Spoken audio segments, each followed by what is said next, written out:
Hi, my name is Jenny Lauren Dowden for Conduit News, and today we have Curtis Hitt joining us. Curtis is running for the state Senate seat in District 21. Hi, thanks for joining us today. Good morning, Jenny. I'm glad to be with you. This is your first time on Conduit, so welcome. Thank you. If you would just introduce yourself to our viewers and tell us just a little bit about yourself, your background, and why you decided to run for the Senate right now. Sure. Well, first of all, thank you for having me. Again, I'm Curtis Hitt. I'm running for State Senate District 21, which is a large part of Northeast Arkansas. I'm an attorney. I've been practicing in Paragould for the last, nearly 25 years now. My wife and I have been married for nearly 23 years. Her name's Shauna. She works for Options in Paragould, which is a pro-life, faith-based pregnancy resources center here in Paragould. We have two children. Our son Cruz is 20. He attends Arkansas State University. And our daughter Gigi is 11. She attends Greene County Tech School District. I'm on the school board there and have been for the last 4 years. I'm in this race because I want to be an advocate for Arkansas, not just a bookmark for conservative values, but an advocate, someone who actually listens, but also advocates for the constituents of District 21. There in District 21, what are you hearing from voters there as being the top issues that need to be addressed? Well, District 21 is like the rest of Arkansas, I think, in that we want to address things such as taxes, of course. Taxes are always a concern. But as much as anything, conservatives especially, but not just conservatives, we want to see limited government. We don't want to see the federal overreach, and we are seeing that at every turn. There's a progressive liberal agenda that is concerning, especially to the conservative base, including myself. And, I said I'm getting into this because I want to be an advocate for Arkansas, and that's certainly true. But more pointedly, I would say it is that progressive liberal agenda that has inspired me to fight back, to jump in and fight back. And I see that same concern reflected in the voters with whom I've been speaking over the last several weeks. Yeah, I want to talk about that liberal agenda that you have mentioned in a second. You mentioned taxes as well. I think that this is, like you've mentioned, a great concern for all Arkansans. Our Arkansas legislature recently bragged about having the historic tax cut for the Arkansas legislature. Many would say, though, considering the tax increases that they passed really since 2019 over the past several years, that wasn't enough, especially with the surplus that we have now. What would you like to see happen? Do you think the Arkansas legislature over the past year or so has done enough regarding tax relief and economic freedom? The short answer is no, not quite enough. I mean, it cuts both ways. You're happy to see that we haven't spent that money, but at the same time, that suggests and proves that it hasn't been necessary to have that money in the first place. By taking that money in the first place, it's taking it out of the citizens who have earned that money. So we need to do more in terms of tax relief. We need to make sure that the people who earn that money have a right in how it's used and have a stake in an vested interest in how it's used. So it needs to be returned. We need to do more there. Let's also talk about the past session and then the special session. Lots of bills were proposed. I think one of the things that many Arkansans were worried about were the mandates, whether it was a mask mandate with their kids, vaccine mandate at their company. We saw big corps here, Walmart, Tyson, J.B. Hunt, and then many hospitals, as well as the State Chamber of Commerce, lobby in support of those vaccine mandates that really hurt a lot of Arkansans. Did you agree with those mandates? What would you have liked to have seen done differently? And then what do you say about these big corporations pushing that type of agenda? Yeah, well, certainly I think big corporations have a tendency to become political. A lot of times big corporations don't want to be on the forefront of a movement because they don't want to be a martyr for it, but they want to be quick behind whoever's at the forefront because they want us to be seen as progressive and they want to politicize it all too often. I disagree with mandates and vaccine mandates. I don't think that The government ought to issue vaccine mandates. I don't think, especially with the benefit of hindsight, that the government should require mask mandates for that matter. We dealt with it on a more local level at the Greene County Tech School District, as so many school districts, all school districts for that matter, dealt with it. And we did have a mask mandate for a brief time, but very quickly, some of us, myself included, dug into the research and found out that the COVID-19 virus simply wasn't as pernicious as what we were hearing. And I moved the board to drop the mask mandate. But what we found out was that, regrettably, our hands were somewhat tied to the quarantine policy, which we could not affect. So while the government, on the one hand, allowed us the autonomy enough to say, you don't have to wear masks or you do have to wear masks, they didn't give us the autonomy and the right to say that the quarantine policy could be changed. So what we found was that students who were close contacts and not wearing a mask, even if they weren't showing any sign or symptom of COVID, even if they had tested negative for COVID, were still being quarantined. So we would have had skyrocketing numbers. So regrettably, the mask mandate was useful and effective, at least in keeping kids in school for a little while. But at our earliest possibility, that was dropped, and we haven't had the mask for some time. And I think parents and citizens are much happier with that. So no, I don't think that the big corporations should drive those sort of policy issues. I don't think that the government should overreach into those issues. I think that we ought to have rights as parents and families to determine those issues for ourselves. Let's talk about parental rights just briefly as well. What is your position on critical race theory in schools? Do you believe that that is present in Arkansas schools right now?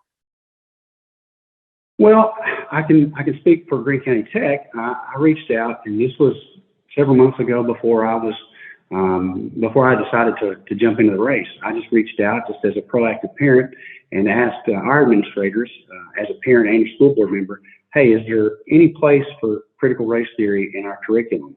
I was assured that no, there is not, that is not a movement afoot, not certainly in Greene County Tech School District, that there's no space for that in our curriculum. Incidentally, I also reached out on a separate occasion to make sure that there was no teaching with regard to gender identity. I don't think that's something that our educators should be involved in. I think that's something for parents to address at home. And I was assured again, no, that is not part of our curriculum. I believe that any brand of education, if you want to label it that in the first place, that teaches students to view others based on the color of their skin rather than the content of their character is misplaced. I don't think there's any space for that. I don't think that students should be taught that white people, for instance, are oppressors, or that black students or black people are victims, or that our nation, our forefathers, our institutions are inherently racist. That's just wrong. Yeah, we saw recently that several legislators tried to put forth a bill that would prohibit that divisive curriculum being taught. That did not pass. We are seeing examples of CRT in the public school system. A lot of times it's masked as diversity, equity, and inclusion curriculum or social emotional learning. You mentioned gender identity. There are several public schools now who have adopted gender support plans that from kindergarten all the way through 12th grade, it will allow these students to transition, sometimes even without and to be called a different name, handled differently in the school. A lot of times in this plan, kind of usurping parental rights. It's taken from the ACLU's book, School in Transition. How do we push back on that if you think that we need to? You mentioned that it should not be taught in the schools. So if you were elected to the Senate, how would you ensure that this ideology is not pushed in these public schools on these kids? Well, Jenny, we have to be vigilant. We have to be on guard. And there are a number of people in our communities who just think that's paranoia. And I understand that, because it's much more comfortable to stick our heads in the sand and pretend that there's not a movement like that afoot. But it's all too apparent that it is. The ACLU and the Progressive Liberal Agenda are actively looking for ways to infiltrate our education system, to take the hearts and minds of our children, and we must be vigilant.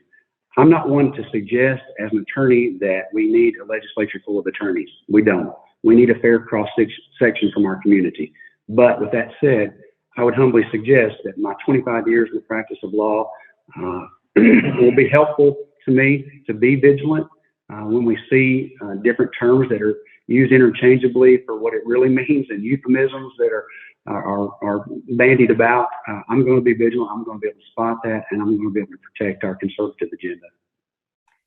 Also, another topic regarding education that is at the forefront is school choice. I think when we're talking about parental rights and freedom of choice for these parents and the students, school choice continues to come up.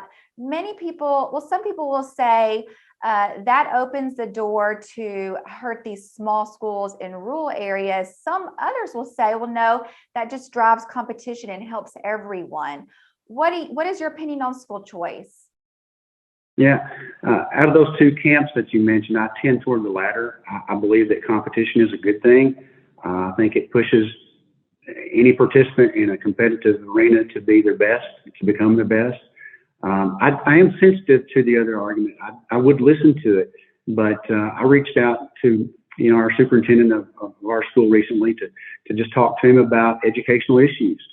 Although I meet with the school board every month and sometimes more than once a month to address particular issues, I just wanted to be sensitive and to be alert as to any issues that might be something that's a concern for our communities. And he said, well, one thing you're going to hear about is vouchers, of course. And I said, well, you might not like my stand on that because I'm in support of vouchers. I think that we need to have tax dollars following students. I think that parents need to have a voice in it. It's our tax dollars. So that makes sense to me. But, and I guess I'm patting myself on the back by relating his response, which is, well, we understand that, but you've been a great board member. You've listened, you've been reasonable, you've exercised sound judgment, and if and when you win, we're going to miss you. So I think that public educators recognize that the argument, really, the weight of the argument is in our favor, and parents should have that voice. So I'm in support of vouchers and school choice. Another thing that I want to talk to you about is the role of, and we briefly mentioned this a second ago, but the role of big corporations and the state chamber inserting themselves even more lately into our Arkansas legislature and their workings.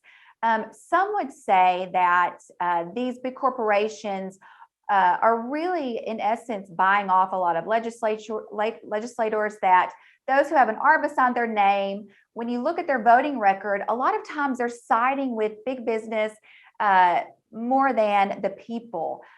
We're seeing a grassroots movement of true conservatives rise up. They want to get rid of the rhinos. What do you say about that? And there's an incumbent where you in your district. Why are you running against him?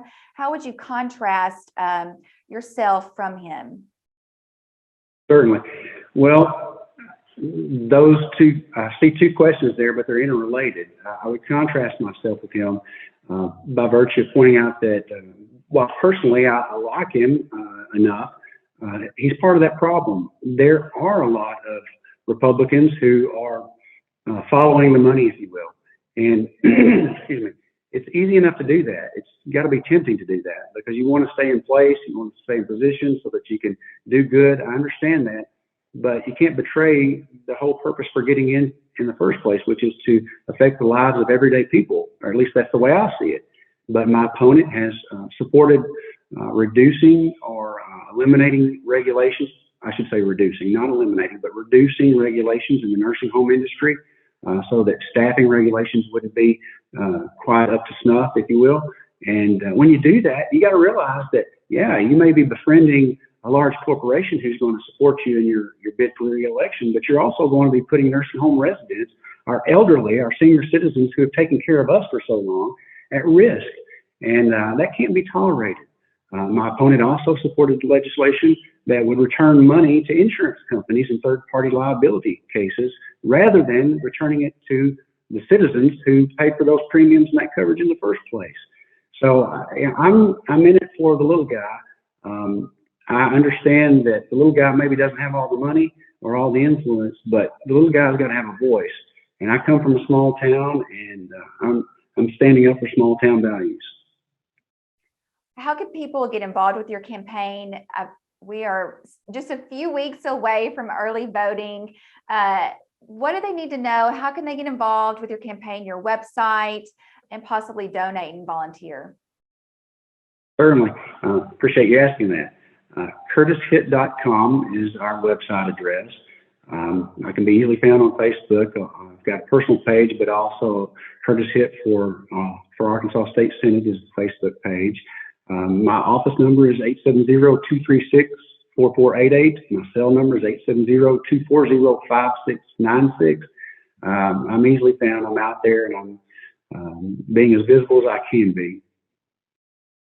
Was there anything else that you would like to add before we go?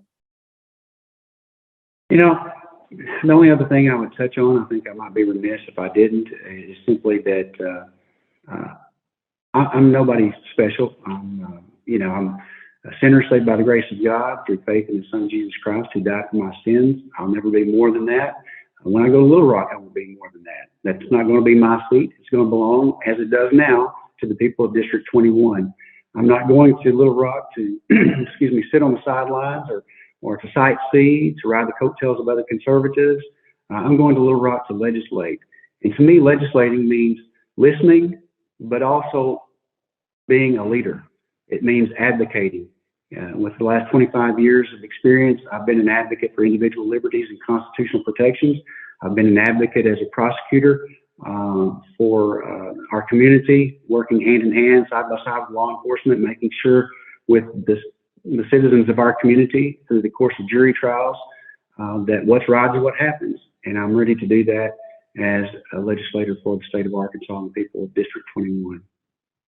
And you may need to have your daughter, Gigi, campaign with you and maybe there in Little Rock, because I saw on your Facebook page, she did a great promo for you. It was very good. You know, I'm very proud of her, and I have to say this, she knew the camera was rolling, to be sure, yeah. But she had no idea I would even entertain posting that. But I would also be remiss if I didn't say thank you to my wife, my son, Cruz, and my daughter, Gigi. They've been all hands on deck. They're all in. They're very energized and excited, as I am, and we're looking forward to this election. Well, thank you so much. It's been wonderful talking to you. Good luck with your campaign. I wish I could have been in the studio with you this morning, but I'm no less thankful. Maybe next time. I hope so. Thank you very much, Jenny. Thank you.